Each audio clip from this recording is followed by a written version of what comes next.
Good evening, ladies and gentlemen. In the past month, Europe has experienced an unprecedented inflow of refugees.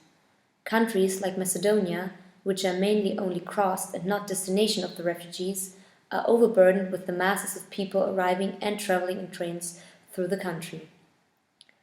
Other countries, such as Hungary, have to deal with the outbreak of refugees from their camps who refuse to stay in Hungary.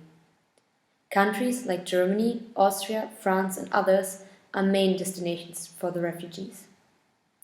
In Germany, instead of previously expected 450,000 arriving migrants, there could be up to 750,000 in 2015, according to Tagesschau.de. The way to Europe is extremely dangerous for the refugees. People depend on organized human trafficking under inhuman conditions. Boats are old and overloaded, and many people have died on the oceans or on the road on the way to Europe. The arriving people are very diverse. Some are war refugees from countries like Syria, who have the right of asylum. Others are leaving their countries for economical reasons, which are originally not included in the right of asylum. This mostly leads to the rejection of the application. Difficulties that arise are on the one hand the accommodation and the support with medical care of refugees on the short term. Often conditions are described as deficient. The administration is overwhelmed by the massive amount of applications for asylum, and the asylum procedures are taking very long.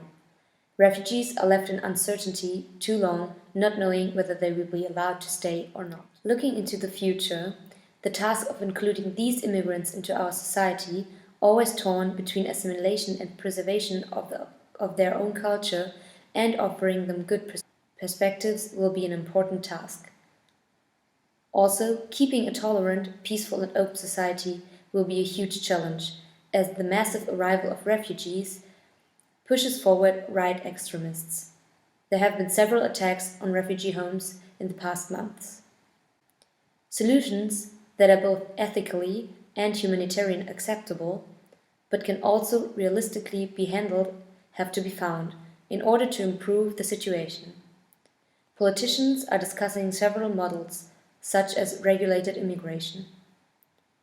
However, this is difficult, especially as opinions on how to deal with the situations are very different from one EU state to another. On the local level, the presence of refugees is visible, especially where they are accommodated in tents.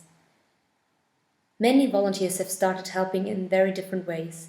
As the state's resources are limited, volunteer work is crucial to fulfill the many different tasks that arise and to welcome the refugees in the best way possible.